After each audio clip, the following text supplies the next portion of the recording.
Good morning, people. No, it's not crazy hair day. I just came from working out. And in science, we've been talking about our body. We talked about the cardiovascular system earlier this week, your heart and your blood vessels and everything that goes with that. And we talked about how your heart is a muscle. And the more you work on that muscle, the stronger it gets. So I'm trying to keep my heart strong. Today, we're going to talk about the respiratory system, which also gets stronger the more you use it. So all the organs in your body that are used in breathing are part of your respiratory system. And that may not sound like a lot. You may be thinking lungs. There's a lot more to it.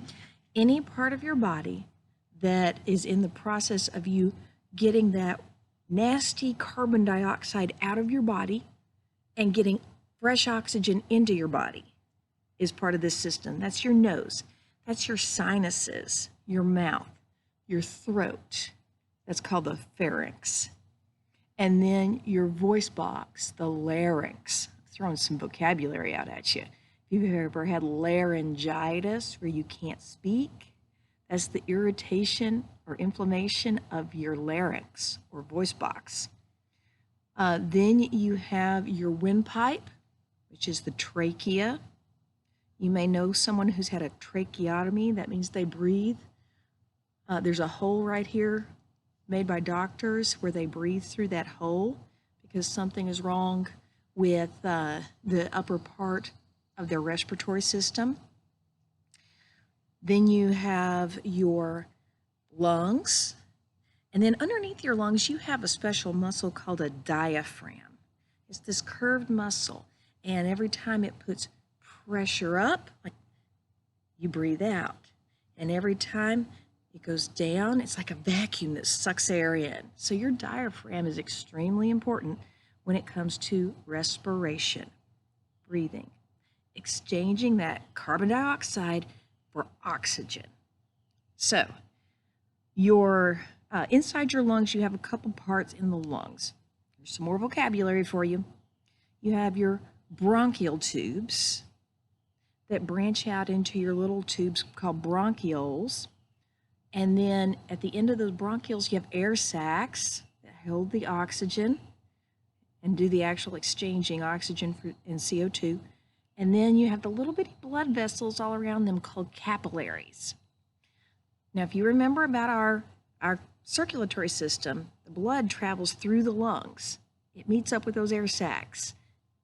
It takes oxygen, takes it to another cell in the body, and then it comes back around and deposits the carbon dioxide before it goes back to the heart. Capillaries are the little drop-off points. If you've ever been to an airport, into the terminals, and you see where the airplane comes and parks and it lets people on and off, and then it takes off again, that's kind of what the capillaries do to the lungs. The blood pulls up, drops off CO2, gets oxygen, or vice versa, and then it's off again. Okay, so we inhale oxygen, that's what our body needs. We exhale carbon dioxide. That's what our body doesn't need. It's the waste. Okay? Here are a few interesting facts about your respiratory system.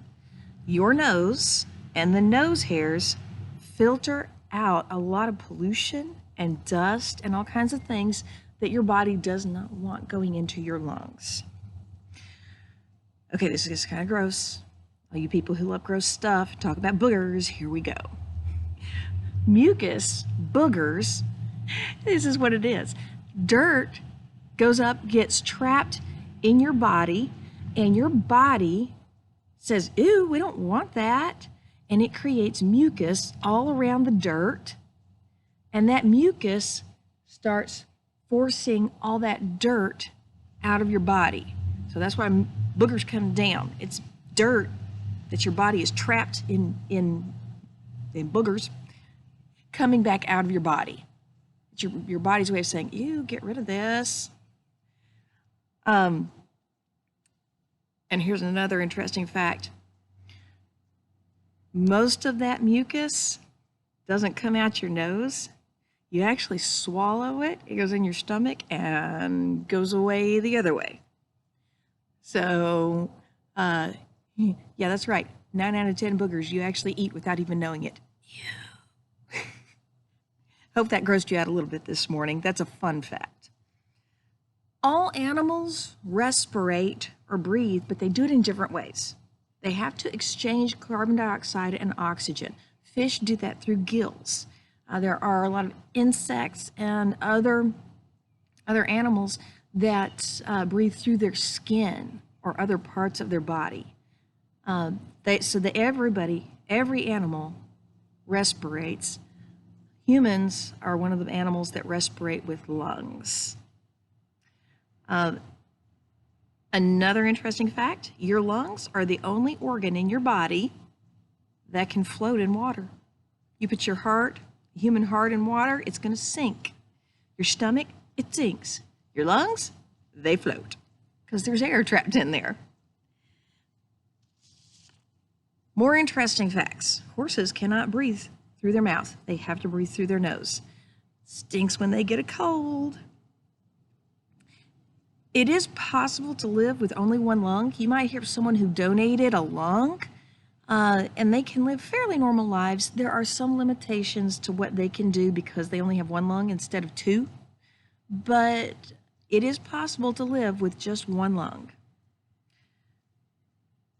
Sinuses, your sinuses, they're little bitty holes up in your bone, and if you have allergies or a cold, your sinuses get all stopped up with mucus and junk.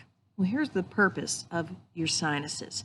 They are little holes that normally regulate the temperature of the air coming in and out.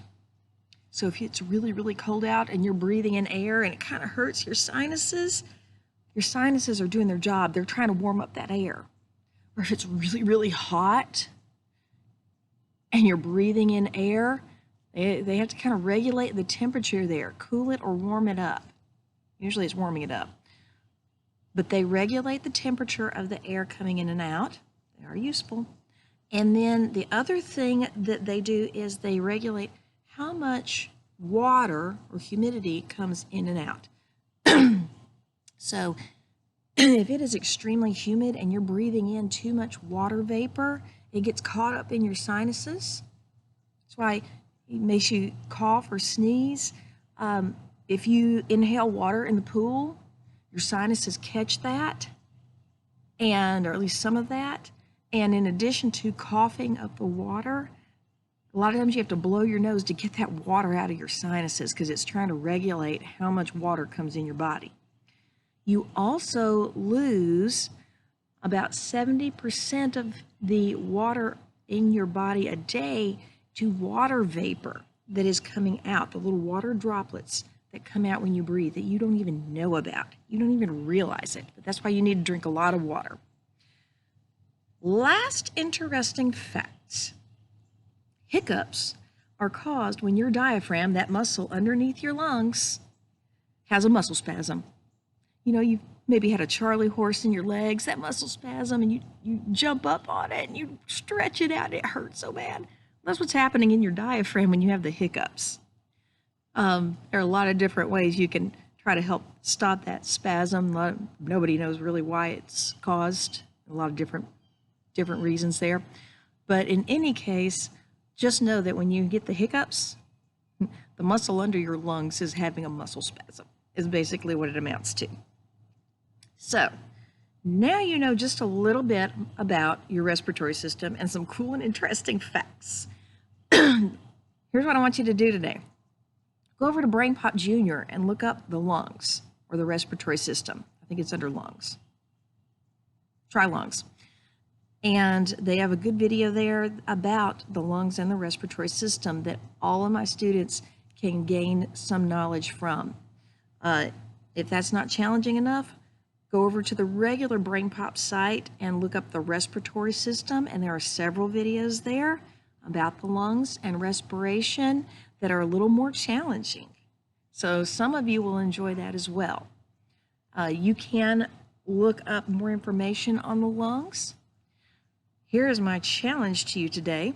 Time yourself for 1 minute. Sit back and count how many times you breathe in and out in 1 minute, just to be aware of your breathing. Even bigger challenge, get some exercise. Get out there and ride your bike, and then sit down for 1 minute and count how many times you breathe in and out and compare the two. You might be surprised.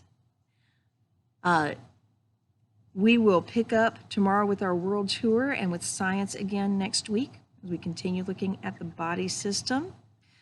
The other daily challenge, pick up the phone and call a friend if you haven't already. Take some time to reconnect with a friend or classmate that maybe you haven't talked to in a little while. So there you go. You got your challenges for the day. You got your work cut out for you. Get out there, get moving, get breathing, and get that heart pumping.